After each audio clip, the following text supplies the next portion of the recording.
BMS RSS సోదర సోదరి మనందరికీ కూడా నా హృదయపూర్వక నమస్కారాలు. నా పేరు డాక్టర్ వరజ, సిమ్స్లో కార్డియాలజీ ప్రొఫెసర్గా ఉన్నాను. ఎన్ఎంఓలో ఉన్నాను నేను, అంటే డాక్టర్ సైడ్ మన ఆర్ఎస్ఎస్ నుండి డాక్టర్ స్వింగ్లో ఉన్నాను. తర్వాత ఆర్ఎస్ ఎడ్కా సమితి యాక్టివిటీస్ కూడా వస్తుంటాను.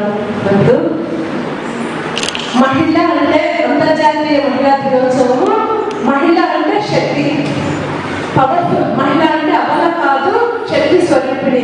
ఇదేదో మూఢనమ్మకంతో చాదస్తంతో చెప్పిన విషయం కాదు. ప్రతి తల్లి నుండి కూడా బిడ్డలు, మగ బిడ్డైనా ఆడబిడ్డైనా శక్తికి సంబంధించినటువంటి జన్యువులు మైటోకాండ్రియల్ డిఎన్ఏ అంటాం. సో శక్తికి సంబంధించిన జీన్స్ ని తల్లి నుంచే బిడ్డ తీసుకుంటుంది. అది మగ బిడ్డైనా ఆడబిడ్డైనా శక్తినిచ్చే జన్యువులు జీన్స్ తల్లి నుంచే సంక్రమిస్తాయి. సో ఈ మైటోకాండ్రియాని మనం power house of the cell అంటాం. సో అందుకే స్త్రీ శక్తి స్వరూపిణి. స్త్రీ శక్తి స్వరూపిణిగా ఉంటేనే సరైన బిడ్డలకు, శక్తి స్వరూపులైనటువంటి బిడ్డలకు జన్మ ఇవ్వగలదు. సో ఈ రోజు పరిస్థితి తీసుకుంటే, ప్రాచీన భారత కాలంలో తీసుకుంటే, మనం వేదిక పీరియడ్ లో ఉమెన్ కి స్వర్ణయుగం అన్నమాట. ఆ రోజుల్లో వేదిక పీరియడ్ లో గార్గేయి, మైత్రేయి వీళ్ళంతా కూడా ఆ రోజుల్లో ఉన్నటువంటి మగవాళ్ళకు సమానంగా, ఇంకా వాళ్ళకంటే ఎక్కువగా విద్యను అభ్యసించినారు, వేద విద్యని. మధ్య కాలంలో స్త్రీ బాగా సఫర్ అయింది. తర్వాత ఇప్పుడు మళ్ళా సమాన హక్కులని ఉమెన్ కూడా మగవాళ్ళతో సమానంగా అన్నిటిలో పోటీ పడుతున్నాం. చదువుల్లో ముందుంటున్నారు. ఎక్కువ మంది ఇప్పుడు ఏ కాలేజీలో తీసుకున్నా అమ్మాయిల సంఖ్య ఎక్కువగా ఉంటుంది. సో ఈక్వల్ని కంటే కూడా దాటిపోయినారు ఉమెన్. కానీ హై పొజిషన్స్కి వెళ్ళేటప్పటికి ఉమెన్ రిప్రజెంటేషన్ మేడం చెప్పారు, హైయర్ లో లెవెల్లో ఎక్కువగానే ఉంటుంది. ఎడ్యుకేషన్ లో, చిన్న ఎంప్లాయ్మెంట్స్ లో. హైయర్ పొజిషన్స్కి వెళ్ళేటప్పటికి ఉమెన్ రిప్రజెంటేషన్ ఇంకా తక్కువగానే ఉంది. ఈ యాంగిల్లో ఆలోచించాలి. ఎందుకు వాళ్ళు పోలేకపోతున్నాం అంటే రెస్పాన్సిబిలిటీస్. మనం ఎక్కువగా ఉమెన్ సమాన హక్కులు అంటున్నాం, కానీ సమానం కాదు. ఇంటి దగ్గర కూడా ఇంట్లో మంచి సపోర్ట్ చేసే ఫ్యామిలీ హస్బెండ్ ఉంటే కూడా 70 to 80% రెస్పాన్సిబిలిటీ ఉమెన్ బేర్ చేస్తుంది. అలాగే జాబ్ లోకి వచ్చినప్పుడు కూడా, ఉద్యోగపరంగా వర్క్ చేసేటప్పుడు కూడా ఒక ఉమెన్ సిన్సియర్ గా కమిట్మెంట్ తో ఎంత పనైనా చేయగలుగుతుంది. మగవాళ్ళు కూడా చేస్తారు, కానీ సిన్సియారిటీ, హానెస్టీ, పని పట్టుగా చేసే దాంట్లో లేడీసే కొంచెం ఎక్కువ కమిట్మెంట్ ఉంటుందని నాకు అనిపిస్తుంది. ఎందుకంటే హాస్పిటల్లో చూస్తున్నాను కదా, టీ అన్నా కాఫీ అన్నా అటు ఇటు వెళ్తారు, కానీ ఆడవాళ్ళు కనిపెట్టుకొని పని కంప్లీట్ అయ్యే వరకు వాళ్ళు అక్కడి నుంచి కలగరు. ఈ సమానతలు, సమాన హక్కులు జబ్బుల్లో కూడా పోటీ పడుతున్నారు ఇప్పుడు లేడీస్. ఆ హాస్పిటల్స్ లో చూస్తే లేడీస్ ముందు హార్ట్ ప్రాబ్లమ్స్ అంత వచ్చేవి కాదు. ఇప్పుడు మగవాళ్ళ కంటే ఈక్వల్ గానో కొంచెం ఎక్కువగానే హార్ట్ అటాక్స్ కానివ్వండి, బీపీ, షుగర్ వ్యాధులు ఉమెన్ కి కూడా ఎక్కువగా వస్తున్నాయి. దీనికి కారణము మనము ఎన్నో చేస్తూ మన ఆరోగ్యాన్ని నిర్లక్ష్యం చేస్తున్నారు ఉమెన్. అది కాదు. ఎందుకంటే ఉమెన్ ఒక స్త్రీ రోల్ మోడల్ గా ఉండాలి. ఫస్ట్ తన ఆరోగ్యంగా స్ట్రాంగ్ గా ఉన్నప్పుడే తన కుటుంబాన్ని, సమాజానికి కూడా ఒక మార్గదర్శనం కాగలదు. మనమే సఫలం ఉంటే మనల్ని ఎవరు రోల్ మోడల్ గా తీసుకోగలరు. మహిళా దినోత్సవాన్ని నేషనల్, ఇంటర్నేషనల్ విభజించి మనం అందరం సెలబ్రేట్ చేసుకుంటున్నాం కదా. ఎందుకు సెలబ్రేట్ చేసుకుంటున్నాం? ఎందుకు చేసుకోవాలి? హక్కులు ఎవరు ఇవ్వాలి? హక్కులు ఎవరు ఇవ్వాలి? ఎవరిని అడుగుతున్నారు? మనకి సాధించుకోవాలి. Yes, we are not requesting. We have to achieve, isn't it? It's our right, birthright. ఎలా మగవాళ్ళు ఈ ప్రపంచంలో దేవుడు జన్మించాడు, అదే హక్కులతో దేవుడు మన కూడా జన్మించాడు. కాబట్టి ఎవరు మన హక్కులు, ఎవరు మన అడగాల్సిన సంగతి. కాకపోతే మనం హక్కులకు నీరు జరగదు. లేడీస్ ఎస్పెషల్లీ కొన్ని జరుగుతాయి. అదే పక్కన పెట్టేస్తే మేడం చెప్పినట్టు చాలా చక్కగా చెప్పారు మేడం మన హెల్త్ ఇష్యూస్ గురించి. 2 types of burdens we are facing. 2 రకాల బాధ్యతలు మనం వస్తున్నాం కాబట్టి ఇలాంటి రోగాలు, కష్టాలు, స్ట్రెస్ ఫీలింగ్ ఎక్కువైపోయి లేడీస్ ముందున్న జుట్టులంతా ఎంత జుట్టులైపోయింది. అప్పుడంతా మీరు జనం వేస్తుంటే అంత బాగా ఉండేవారు. ఒక కబులు వర్ణించేవాళ్ళు మన జుట్టులు. ఇప్పుడు వర్ణించడానికి ఎవరికి లేదు, రాలిపోతుంది బికాస్ ఆఫ్ అవర్ స్ట్రెస్. మనం 2 మోడల్స్ ఫేస్ చేస్తున్నాం కాబట్టి టు బి ఫ్రాంక్. సరే మేడం చెప్పారు, బేసిక్గా అందరికీ లేడీస్ అమ్మాయిలు లీగల్లో ఉన్నారు కానీ హై పొజిషన్ వచ్చేసరికి అంత లేదు అని madam opinion. And that is the right statement also. Right. ఎందుకు రావట్లేదంటే మనకి అంత సెక్యూరిటీ లేదు హై పొజిషన్లో. That's the main reason. దాని ఫస్ట్ ఉదాహరణ నేను పెళ్లి కాకముందు Tamil Nadu women cricket player 4 years state కాదు,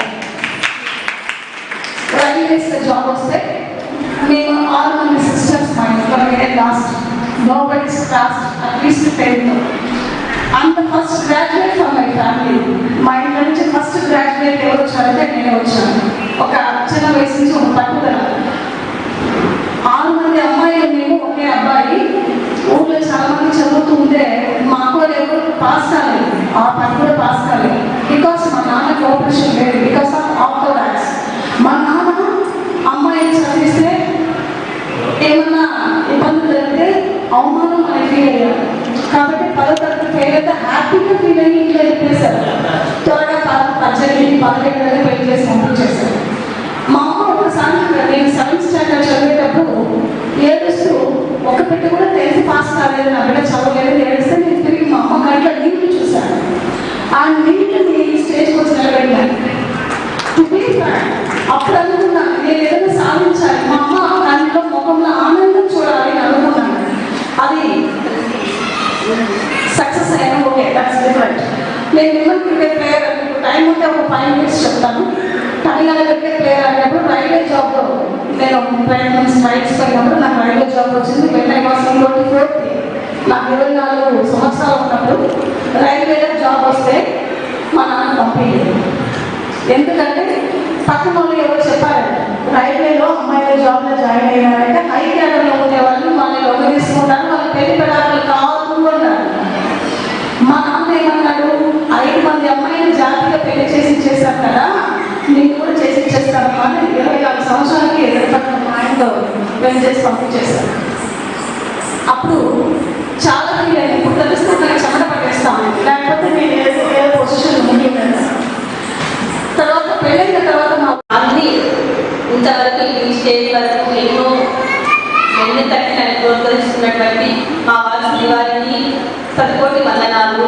మరియు వేదిక అలంకరించినటువంటి మా పెద్దలు, మా శ్రేయోభిలాషులు మేడం వరదాక్షి మేడంకి, మరియు తేజవతి గారికి, మేడం అమృత మేడంకి, చంద్ర మేడం గారికి, శారదా మేడం గారికి, నా కోసమై వచ్చినటువంటి మా బిఎంఎస్ కోసమై వచ్చినటువంటి అందరి స్నేహితులకు, పెద్దలకి నా సత్కోటి వందనాలు. మా బిఎంఎస్ స్టేట్ ప్రెసిడెంట్ సీనమ్మ గారికి మరియు నన్ను బిఎంఎస్ని ఇంట్రడ్యూస్ చేసినటువంటి స్వర్ణాలత గారికి, రాజా గారికి అందరికీ వందనాలండి. మరియు బిఎంఎస్ తరఫున మీకు అందరికీ women's day, international women's day శుభాకాంక్షలు అండి. మనకి ఉమెన్స్ డే సాధికారంలో కదా మనకి ఎప్పుడో వచ్చిందండి. ఎందుకంటే ఒక చిన్న విషయం ఏమంటే, మనము వెడ్డింగ్ కార్డ్స్లో ఏమైనా రాస్తామండి, వెడ్డింగ్ కార్డ్స్లో శ్రీమతి స్త్రీ అని ఇస్తాము. అవునా? శ్రీమతి అంటే అక్కడే మనకి మొదటిగానే మనకి లేడీస్కి సపోర్ట్ చేశారు. ఫస్ట్లోనే ఏ ఇన్విటేషన్ శ్రీమతి స్త్రీ అనేది ఉంటుంది, అక్కడే మనము సాధిస్తున్నాం ఈ విషయం అని. కాబట్టి ఇంకా వేరే విధంగా సాధించుకోవాలి అంటే ఎన్నో ఉన్నాయి. కానీ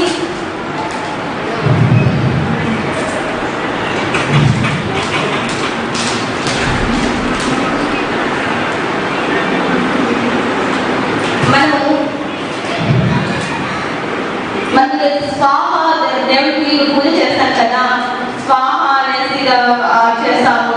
పార్వతి పరమేశ్వరుకి చేస్తున్నాం కదా, ముందు మన పేరునే ఉంటాయి అన్నమాట హోమం చేసేటప్పుడు కూడా.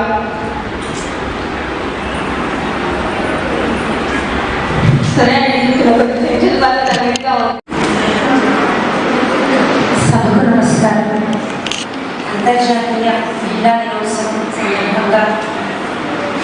చేసినటువంటి మహిళా మూర్తులందరికీ, వేదిక మీద ఉన్నటువంటి వారికి, వేదిక ముందు ఉన్నటువంటి వారికి, అలాగే ఈ కార్యక్రమం ఇక్కడ చక్కగా నిర్వహించేందుకు ఏర్పాట్లలో భాగస్వామ్యమైన ప్రతి ఒక్కరికి ఈ సందర్భంగా నేను నా ప్రత్యేక నమస్కారాలు, ధన్యవాదాలు, అలాగే మహిళా దినోత్సవ శుభాకాంక్షలు తెలియజేస్తున్నాను. నేను చెప్పడానికి ఏం మిగలేదు, మేడం వాళ్ళందరూ అన్నీ చెప్పేశారు. మహిళా సాధికారత, మహిళా ఆరోగ్యం, స్త్రీ శక్తి, అభ్యున్నతి, ప్రగతి, ఎలా ఉండాలి, ఏం సాధించాలి అన్నీ చక్కగా మాట్లాడారు. అన్నిటి యొక్క ఆవశ్యకత వివరించారు. అయితే జీవం జీవనం రెండు స్త్రీ చేతుల్లో ఉంటాయి. అవునా కదా, మనకు అందరికీ తెలిసిన విషయం. జీవం కేవలం స్త్రీ మాత్రమే సృష్టిని నడపగలదు, అంటే ప్రాణశక్తిని ఇవ్వగలదు.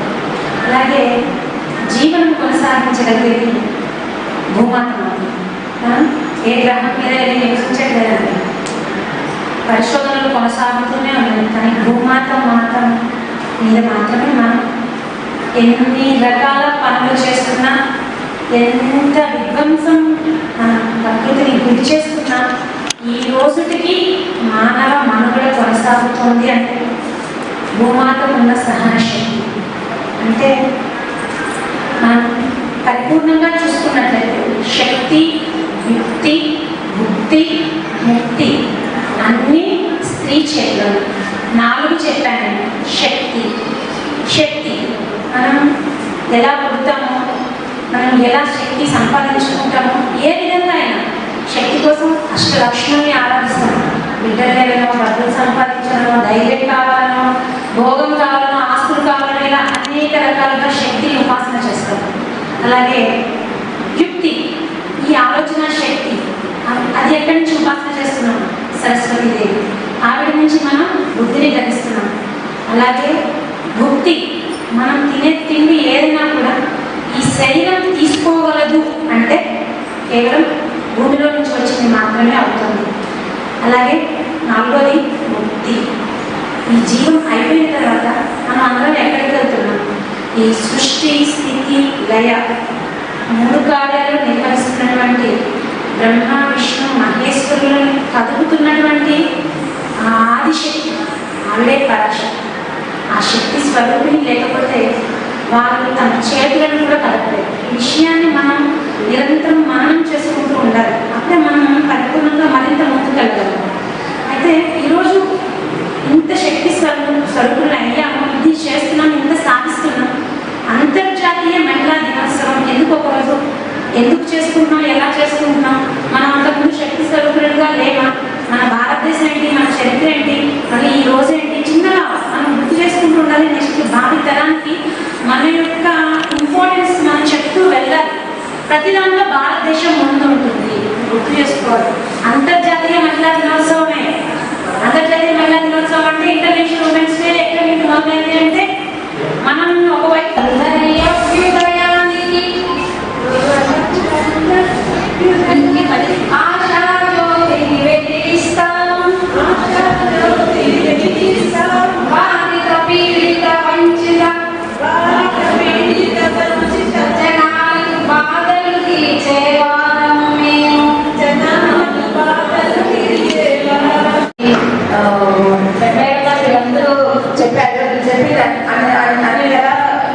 కరెక్ట్.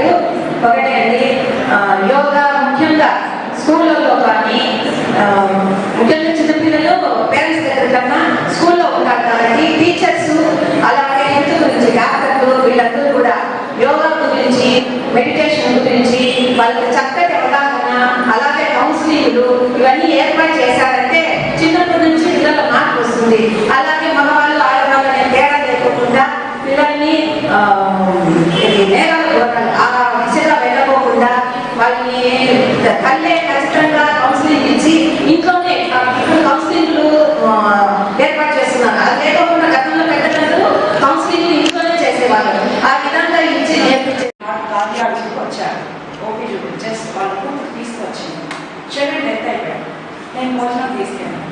మేడం సొంత డబ్బులతో ఆమె ఏం చేయాలో దిక్కు తెలుగుతున్నామంటే ఆ పేషెంట్ని ఆ డెత్ అయిన బాడీని బయటకు పంపించాలంటే మాకు చాలా ఫార్మాలిటీస్.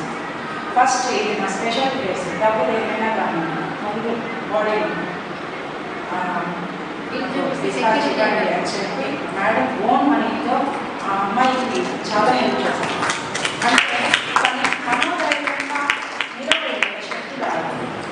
అంటే కొంతమంది అంటారు లేడీకి శత్రువు అని. అక్కడ లేడీకి శత్రువు లేదు. ఇట్లాంటి వాళ్ళు ఒక 10 మంది ఉన్నా కూడా పక్కన లేడీస్కి చాలా హ్యాపీ మోరల్ సపోర్ట్ ఉండాలి. ఇలాంటి వాళ్ళు ఉండడం నాకు చాలా గర్వంగా అనిపిస్తుంది. నిజంగా అప్పటి నుంచి చాలాసార్లు కలవలేకపోయాను, కానీ లోపలైతే ఆరాధిస్తున్నాను. మేడం యోగా మెడిటేషన్ బాగా చెప్తారు. చాలామంది డిపార్ట్మెంట్లో కూడా అవేర్నెస్ చేస్తారు. ఇది మా ఇంటర్నల్గా జరిగేది, ఎక్స్టర్నల్గా తెలియదు చాలామందికి. కొంతమందికి ఇప్పుడు నేను స్పెషల్గా చెప్పడానికి కారణం అది. ఇలాంటి వాళ్ళు చాలామంది హెల్ప్ నేను చెప్తా ఉన్నాను. డబల్ రోల్ ప్లే చేస్తున్నారని చెప్పి చాలామంది చెప్పారు. ఎస్, అది న్యాచురల్గా మనం పెళ్లి చేసుకోవాలి, పిల్లలు కానీ వాళ్ళకు మాతృత్వ ఇది. దాంతోపాటు మెంటల్ స్ట్రెస్ని ఓవర్కమ్ చేయాలంటే అక్కడ స్పోర్ట్స్ వాళ్ళకి ఆ యొక్క ఎక్స్పీరియన్స్ బాగా తెలుస్తుంది. నేను కూడా మార్షల్ ఆర్ట్స్ కరాటే 9th నుంచి నేర్చుకున్నాను. నాకు గురువు గారు మా అన్నయ్య, నా ఓన్ బ్రదర్. కొన్ని స్ట్రగుల్స్ అనేవి ఫేస్ చేయాలి. Not only money. నేను చెప్పేది ఏంటంటే మనోధైర్యము ఉంటే దాన్ని ఎటువంటి కష్టమైనా ఇప్పుడు బండల యాక్సిడెంట్ మన కళ్ళ ముందు మన ఇంట్లో వాళ్ళు చనిపోయినా వాళ్ళకి మనోధైర్యం చెప్పేటట్టు ఉండాలి. అది ఎప్పుడు వస్తుందంటే కొన్ని యోగాసనాలు, at the same time martial arts, karate, only డ్యాన్సే కాదు. డ్యాన్స్ చేసేటప్పుడు కొన్ని ఎక్సర్సైజెస్ ఉంటాయి. వాటితో పాటు కొంచెం మార్షల్ ఆర్ట్స్ డైలీ 1 hour నీకంటూ నువ్వు ఒక ఎక్సర్సైజెస్ చేయాలి. అప్పుడే 10 మందికి అర్ధరాత్రులు మనకెవరు సపోర్ట్ చేయలేదు. నేను ఒక మదర్ వదిలితే నువ్వు తిరిగి 10 మందిని కొట్టుకొని వచ్చేటట్టు ఝాన్సీ లక్ష్మీబాయిని గుర్తు చేశారు మేడం. వాళ్ళకి మదర్ పేరెంట్స్ సపోర్ట్ చేశారు. తర్వాత ఆటోమేటిక్గా భర్త సపోర్ట్ చేస్తాడు. ఎందుకంటే వాళ్ళలో ఉన్న శక్తిని చూసి ఆటోమేటిక్గా భర్త సపోర్ట్ మనం అడుకోలేదు. వాళ్ళకి మనం సపోర్ట్ చేయాలి. వాళ్ళలో ఉన్న ధైర్యం చూసి ఆటోమేటిక్గా చేస్తారు. అనేది నా నమ్మకం. ఎందుకంటే నా చుట్టూ నేను మా విలేజ్లో రోల్ మోడల్గా ఉన్నాను. కొన్ని స్ట్రగుల్స్ నేను కూడా పర్సనల్గా ఫేస్ చేశాను. ఒక్కొక్కసారి మనమే డిప్రెషన్లోకి వెళ్తాం. కొన్ని ఆ స్ట్రగుల్స్ ఫేస్ చేసినాం. అక్క నుంచి కానీ మామ నుంచి కానీ బయట సభను పెద్దలకి అంటే కొత్తగా అనుకున్నాను. నా పేరు సుమతి, నేను సబ్ ఇన్స్పెక్టర్గా చేస్తున్నాను. ఫస్ట్ నేను ఆర్ఎస్ఐలో వచ్చినందుకు మన్నించాను. అంతర్జాతీయ మహిళా దినోత్సవానికి వేదికపై ఉన్న పెద్దలందరికీ, అదే సభలో ఉన్న పెద్దలకి నమస్కారం. అందరూ మాట్లాడేశారు. నేను మామూలుగా ఎక్కడైనా కూడా ఒక కార్యక్రమానికి కానీ కార్యక్రమాలకు వెళ్ళే తప్ప మీటింగ్కి వెళ్తాను. మీటింగ్కి ఎందుకు వెళ్తానంటే చాలామంది పెద్దలు వస్తారు అక్కడ. నేను ఏదో చెప్పాలని కాదు, పెద్దవాళ్ళు చెప్పేది నేను వినాలి. నేను ఏమైనా నేర్చుకునేది ఉంటే దాన్ని నేర్చుకోవాలి. ఎవరికైనా వాళ్ళ మెసేజ్ని పాస్ చేయాలంటే వాళ్ళు చెప్పేది నేను వింటే ఎవరికైనా ఆ మాటలు చెప్పాలని ఈరోజు చాలా మిస్ అయిపోయాను నేను. అందరూ ఉన్నారు. ఆరోగ్యం, సంఘ సేవ, న్యాయం, రక్షణ, ఇంకా విజ్ఞానం ఇచ్చే టీచర్లు అందరూ ఉన్నారు. కళాకారులు, మేడం, అందరినీ ఒక వేదిక పైన తీసుకొచ్చిన హేమ మేడంకి హృదయపూర్వక ధన్యవాదాలు. మహిళా దినోత్సవం అంటే రోజు 2-3 ప్రోగ్రామ్స్. ఈరోజు నా గాలి చుడిగాలి ఖరీదుగా చేస్తూ దాంట్లో ఉన్నాను అన్నవే కనీసం మొక్కనే కట్టుకున్నట్లు వస్తామని ఇంకొక ప్రోగ్రామ్ 7 o'clockకి. అంటే ఇలా ఉండాలి. మనం ఎప్పుడు కూడా మహిళలు వారి వృత్తిలో అంటే ఒకటి మన మీద ట్యాంక్ దాచి పెట్టుకుంటాము కళలో. మీరు ట్యాంక్ నీళ్ళు దాచేస్తారు, ఏడుస్తూ అంటారు. ఆ ధైర్యము మనమేమి చేయలేకపోయామే అనేది లేకుండా మహిళలు ఎప్పుడు కూడా వాళ్ళ స్థాయిలో వాళ్ళ వృత్తిలో ఉన్నతంగా ఇలా బిజీగా ఉండాలని నేను ఎప్పుడు ఆకాంక్షించేది కూడా. టీచర్ ఉన్నారని అంటే నేనేం మాట్లాడినప్పుడు అది తక్కువే అవుతుంది. ముదితను నేర్వగరాని విద్య కలది ఉదాహరణ నేర్పిన అంటారు. అంటే ఏ యుగం నుంచి తీసుకున్నా కూడా మనం దీపావళి చేసుకోవడం లేదు, సత్యభామ నరకాసురుడిని చంపిందని అంటే ఏమి? విలు విద్య. ఒకప్పుడు ఇప్పుడు చదువు మనము పాఠ్య పుస్తకాలలో నేర్చుకుంటే అప్పుడు విలు విద్యలని చాలా ఉన్నాయి.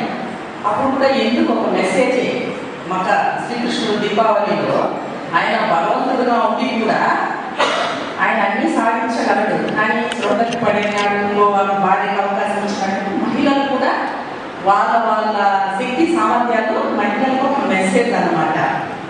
అట్లనే మనం ఎన్ని సభలకు వెళ్ళినా ఎక్కడైనా కూడా కానీ మహిళలు అభివృద్ధి చెందుతున్నారు, అట్లా కాదు బాధపడుతున్నారు అని అంటే మహిళా దినోత్సవం రోజు మహిళలే కాకుండా పురుషులు ఉండాలి అనేది నాకు ఎప్పుడు నా కోరిక. మన బాధ చెప్పుకోవాలన్నా, మన ఉన్నతిని చెప్పుకోవాలన్నా ఎవరికి చెప్పుకోవాలి? మన ఇంటి యజమాని ఎవరు? ప్రతి ఇంటికి కూడా పురుషులే యజమాని, తండ్రి, భర్త, కుమారుడు అనేసి. అందుకనే నేను ఎక్కడైనా వెళ్తే సగం మంది జెంట్స్ ఉంటే హ్యాపీ ఫీల్ అవుతా. అమ్మయ్య వీళ్ళు మన సమస్యలు విని మనల్ని, ఎందుకంటే ఇప్పుడు నేను ఈ స్టేజ్ మీద వచ్చి మాట్లాడుతున్నాను, మేడం వాళ్ళ స్టేజ్ మీద అంటే తల్లిదండ్రులు మనకు చదివించాలి. తల్లిదండ్రులు చదివించాలంటే తండ్రి ప్రోత్సాహం ఉండాలి, లేకపోతే మన అడుగు ముందుకు పడదు. కాబట్టి నేను ఎక్కడైనా సభలకు వెళ్ళినప్పుడు ఖచ్చితంగా మనం ఏదైనా ఇంప్రూవ్ చేస్తున్నాము అని అంటే పార్ట్ ఆఫ్ వాళ్ళు కూడా ఉంటారు. ఒక పురుషుడు వెనుక విజయం వెనుక మహిళ ఉందంటే మన విజయం వెనుక కూడా ఖచ్చితంగా పురుషులు ఉంటారు. ఆ మెసేజ్ ఇవ్వాలి. ప్లస్ మనకు ప్రోత్సాహాన్ని కలిసింది వాళ్ళు, మనం మిమ్మల్ని ఎంకరేజ్ ఆగకుండా ఉండాల్సింది వాళ్ళే. కాబట్టి ఉండాలని సార్ ముగ్గురున్నారు కాబట్టి థ్యాంక్ యూ సో మచ్. మహిళా దినోత్సవం అనేది ఒక్క రోజుతో చేసేసుకునే ఏమంటారు కార్యక్రమము, పండుగ కాదు. ప్రతిరోజు కూడా ఈరోజు మనము ఒకరిని ఇద్దరిని స్పేస్లో వెళ్ళారు. సునీత విలియమ్స్ గారు మన దేశాన్ని పరిపాలిస్తున్నారు. ప్రజెంట్ ద్రౌపది ముర్ము గారు ఆల్రెడీ ప్రధానమంత్రిగా చేశారు. ఇందిరమ్మ గారు సేవ చేశారు. మదర్ తెరీసా గారు, రక్షణ వలయంలో కిరణ్ బేడి గారు, ఇట్లా చెప్పుకుంటూ వస్తున్నాం కదా. అది మన దేశానికి ఒక్కరినో ఇద్దరినో అనేది కాకుండా ప్రతి ఇంటికి కూడా వీళ్ళందరిలో ఒక ఆదర్శంగా తీసుకొని అన్ని రకాలలో ప్రతి ఇంట్లో కూడా ప్రతి ఊర్లో కూడా మనం ఎక్కడ కూడా మనం ఏదైనా వర్క్ చేస్తున్నామనంటే అది చిన్న ఇల్లు కావచ్చు, పెద్ద సంస్థ కావచ్చు, దాంట్లో మనం గుర్తింపు తెచ్చుకోవాలి. ఇప్పుడు ఒక ప్రధానమంత్రి గారు వస్తున్నారు గెస్ట్ హౌస్ కంటే ఇక్కడ క్లీన్ చేసే వర్కర్ దగ్గర నుంచి సెలెక్టెడ్ పర్సన్నే పెడతారు. ఎవరిని పెడితే వాళ్ళని పెట్టారు.